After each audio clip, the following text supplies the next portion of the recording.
마태복음 25장 1절로 13절까지의 말씀입니다. 제가 하나님 말씀을 여러분께 받들어 봉독해 올리도록 하겠습니다. 이것은 저와 여러분에게 주시는 하나님의 말씀입니다. 그때의 천국은 마치 등을 들고 신랑을 맞으러 나간 10 처녀와 같다 하리니 그 중에 5은 미련하고 5은 슬기 있는 자라.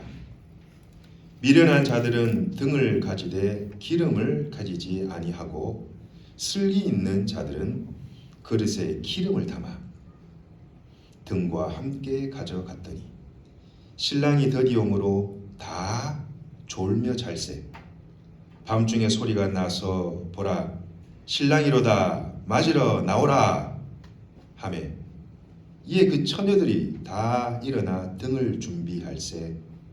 미련한 자들이 슬기 있는 자들에게 이르되 우리 등불이 꺼져가니 너희 기름을 좀 나눠달라 하거늘 슬기 있는 자들이 대답하여 이르되 우리와 너희가 쓰기에 다 부족할까 하노니 차라리 파는 자들에게 가서 너희 쓸 것을 사라 하니 그들이 사러 간 사이에 신랑이 오므로 준비하였던 자들은 함께 혼인잔치에 들어가고 문은 닫힌지라. 그 후에 남은 처녀들이 와서 이르되 주여 주여 우리에게도 열어주소서. 대답하여 이르되 진실로 너희에게 이르노니 내가 너희를 알지 못하노라 하였느니라. 그런즉 깨어있으라. 너희는 그 날과 그 때를 알지 못하느니라. 아멘. 주님의 평강이 여러분과 함께.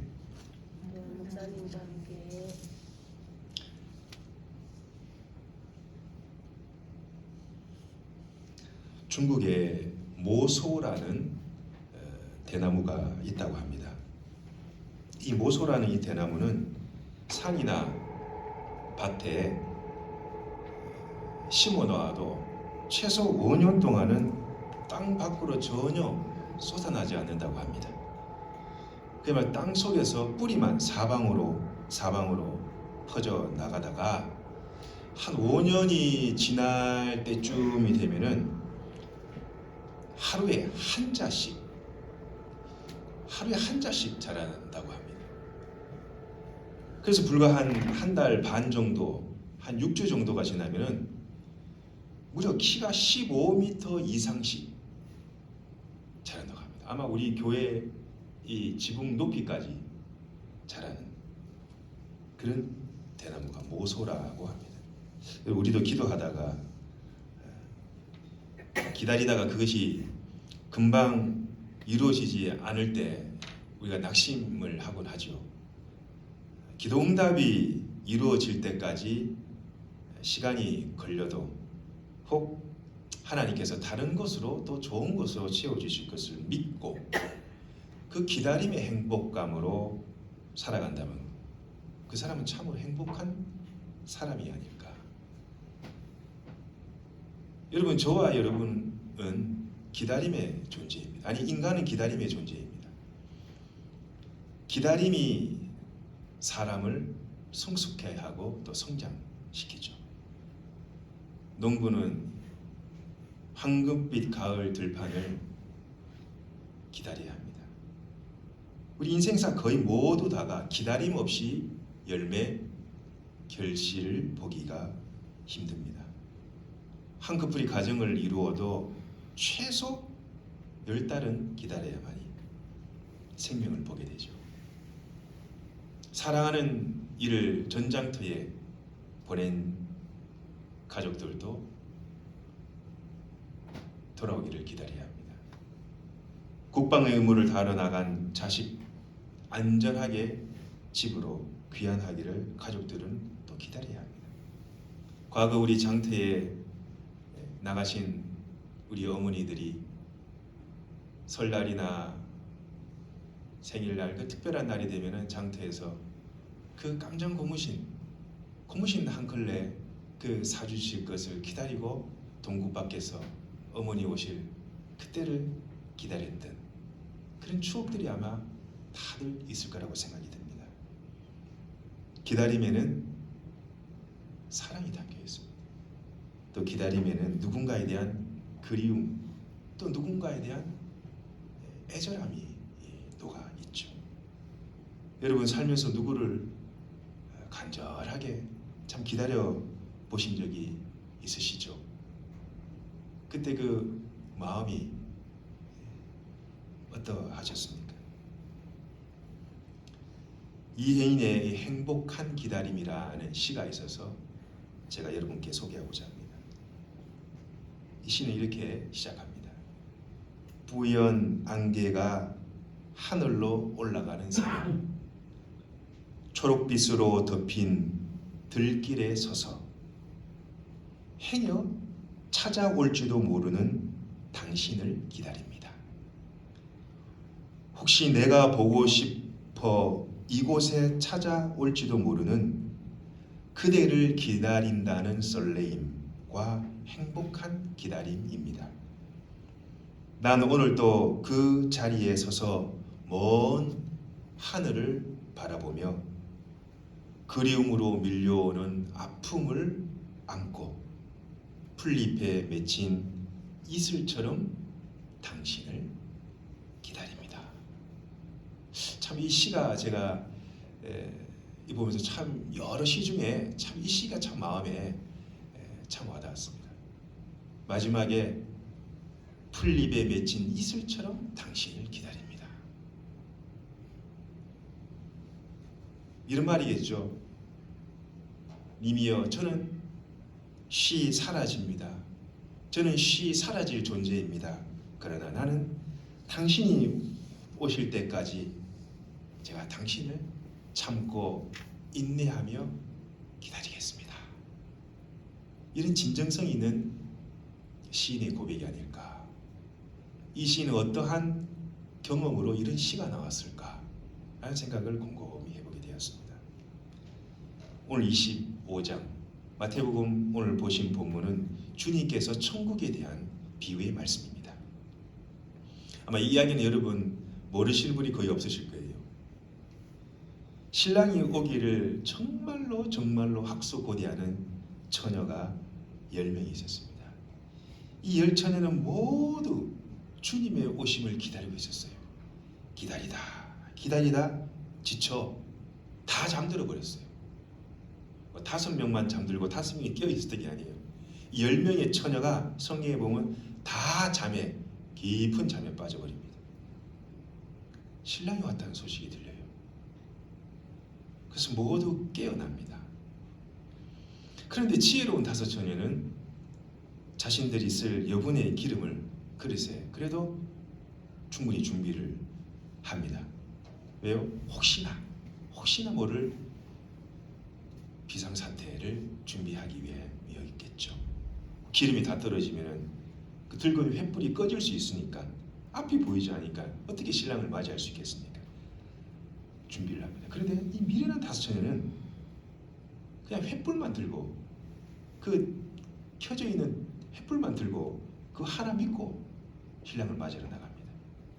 전혀 여분의 기름을 준비하지 않는 상태로 기다리다가 주님의 오심의 소식을 듣고 주님을 맞으러 나갑니다.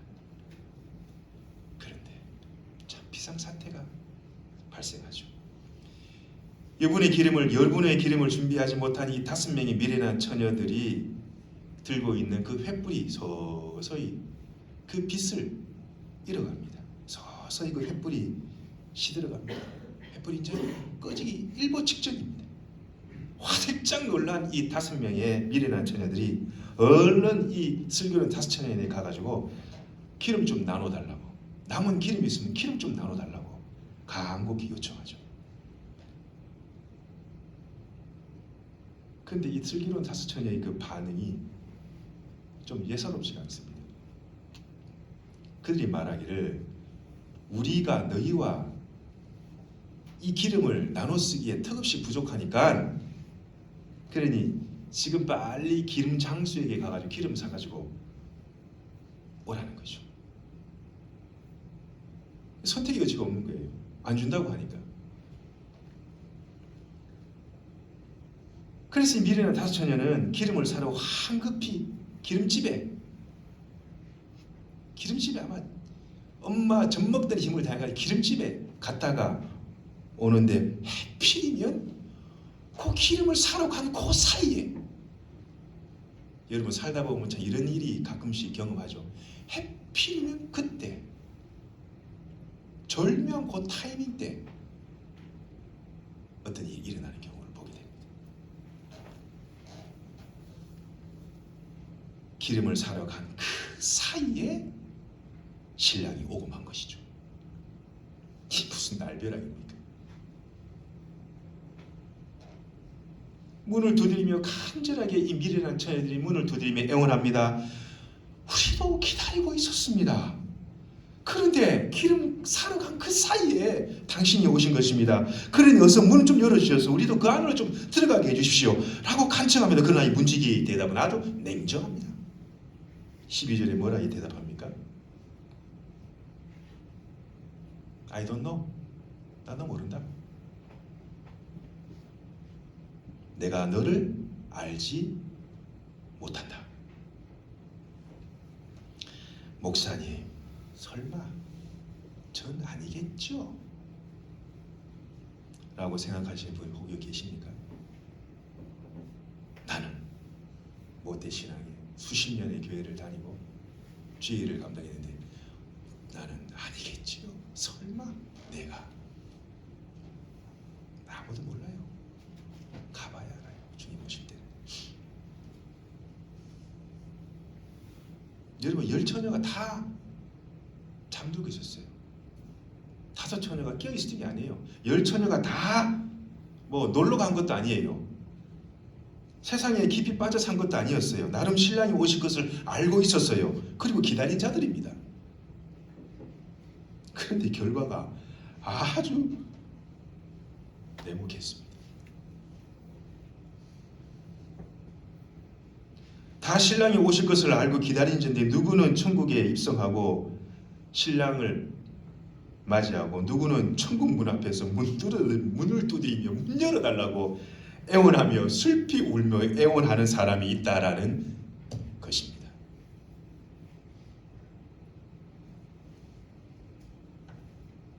극과 극의 결과를 낳게 되죠. 그래서 주님께서 우리에게 하시는 말씀이 뭐냐? 13절에 나오죠. 깨어있으라. 왜 깨어있어야 되냐? 그때와 시간을 알 수 없다라는 겁니다. 여러분과 저의 종말의 날을 압니까? 개인의 종말을 안다고 하는 사람 여기 있습니까? 아무도 몰라요. 개인의 종말이 언제 올지, 예수님이 오심으로 우주적인 종말이 언제 올지 아는 사람은 아무도 없습니다. 신의 영역, 하나님의 영역이죠. 이 하나님의 영역에 도전하려고 하는 이단들이 우리 이 교회 주위에도 얼마나 우후죽순처럼 독버섯처럼 자라고 있는지 모릅니다. 여러분 기다리라 그러니 아무것도 하지 않고 허송세월하며 그냥 킬링타임하며 무의도식하며 주님을 기다리라는 것이 아닙니다. 기다림은요, 그 기다림의 목적이 있는 거예요. 여러분 아무런 그 없이 그냥 기다리는 사람이 있습니까? 아니죠. 기다린다는 것은 누군가가 있는 것이고 무언가의 목적이 있는 것이죠. 그 목적을 이루기 위해서 어떻게 해야 되냐? 바로 깨어 있어야 된다. 깨어 기다려야 된다라는 겁니다. 성령으로 깨어 기도하시길 바랍니다. 항상 우리가 깨어 있도록 힘을 써야 합니다. 애를 써야 합니다. 그래서 성령의 기름 부으심 속에서 하나님의 말씀으로 내 영혼이 늘 깨어 있도록 자신을 쳐서 복종시켜야 합니다. 왜냐? 난 아니겠지요가 아닙니다. 나일 수도 있습니다. 예수님이 다시 오실 때 버림받아 슬피 울며 이를 갈며 문 앞에서 문 두드리며 문 열어달라고 할 수 있는 사람이 여기에 아무도 없기를 바랍니다. 성경에 주님께서 다시 오실 것이라는 그 말씀이 여러 곳에 존재합니다. 즉 주님께서 다시 오신다, 주님이 재림하신다 라는 것은 진리의 말씀입니다. 초대교인들도 마라나타 라고 외치며 주님의 다시 오심을 간절히 기다렸습니다.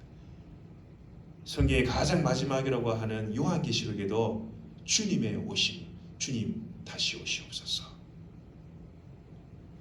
라고 마지막에 종지부를 짓고 있습니다. 초대교회 때 네로 황제의 그 극도의 박해로 많은 사람들이 원형 경기장 안에 사지가 다 찢어나가는 사자밥이 다 되었습니다.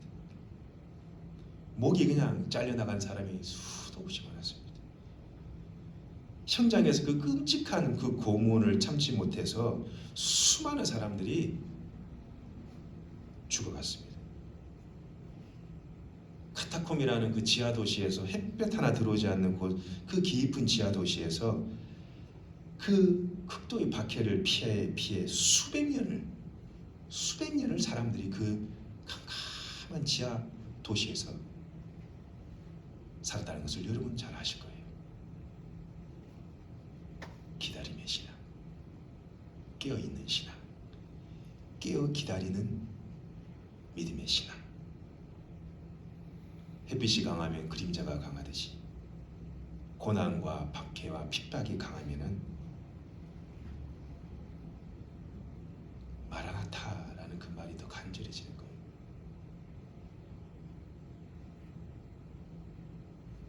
기다림의 힘을 가진 자가 결국은 주님과의 아름다운 상봉을 하게 됩니다. 그래서 깨어 기다린다. 그 기다림의 힘이 역사하는 것이죠. 여러분, 2002년 우리 월드컵 때 미국하고 경기를 펼칠 때 경기 초반에 이 안정환 선수가 페널킥을 실추했잖아요. 기억하시죠?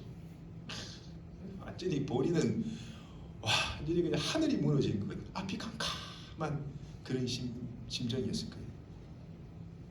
히딩크 감독이 이처럼 저 실수하는 저 교체, 당장 교체라고 했더라면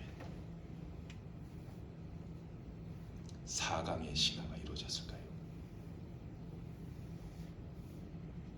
연장 경기 후반에 그 안정환 선수의 그 멋있는 헤드킥으로 여러분 완전히 역사상에 남는 그런 역사적인 골든골을 만들어내지 않습니까? 히딩크 감독의 용병술 참 거장이었습니다. 제가 그때 직장생활 2002년도 직장생활을 하고 있을 때 CEO 히딩크라는 그런 책이 나왔었거든요. 제가 그 책을 읽어봤어요. 그래서 그때 CEO의 히딩크의 그 리더십을 배우자 해가 책도 나오고 뭐 강연도 하고 그랬죠. 그 리더십이 뭐였냐? 기다림이었습니다. 막연한 기다림이 아니라 믿고 기다림이었습니다. 그것이 결국은 기적을 이루어냈죠. 그것이 기다림의 미학이라는 것입니다. 기다림의 능력이요 힘인 것이죠. 이런 우화가 있더라고요. 어떤 목수가 그의 제자와 함께 울창한 이 숲을 지나가고 있었는데 그들이 지나가는 그 숲 속에 아주 아름드리 큰 그 떡갈나무가 이렇게 우덕하니 이렇게 그들 앞을 또 가로막고 있는 거예요. 그래서 이 스승 목수가 이 제자에게 이렇게 물었다고 합니다. 제자야, 너는 이 큰 이 떡갈나무가 어떻게 해서 이렇게 큰 나무가 되었는지, 그리 아름다운 나무가 되었는지 아느냐? 라고 이렇게 물으니까 이 제자는 우두커니 무슨 말씀인지도 깨닫지 못하고 그 질문에 대한 답도 모르고 스승님 잘 모르겠습니다. 그러자 이 스승되는 목수가 이 제자에게 이렇게 말했다고 합니다. 왜냐하면 이 떡갈나무는 아무 쌀데기 없어. 아무 쓸모가 없는 나무이기 때문에 그런 것이다. 만약에 이 나무가 상업적으로 아주 쓸모 있고 가치 있는 나무였더라면 사람들이 이미 다 베어서 탁자로 의자로 다 그렇게 써버렸을 것이다.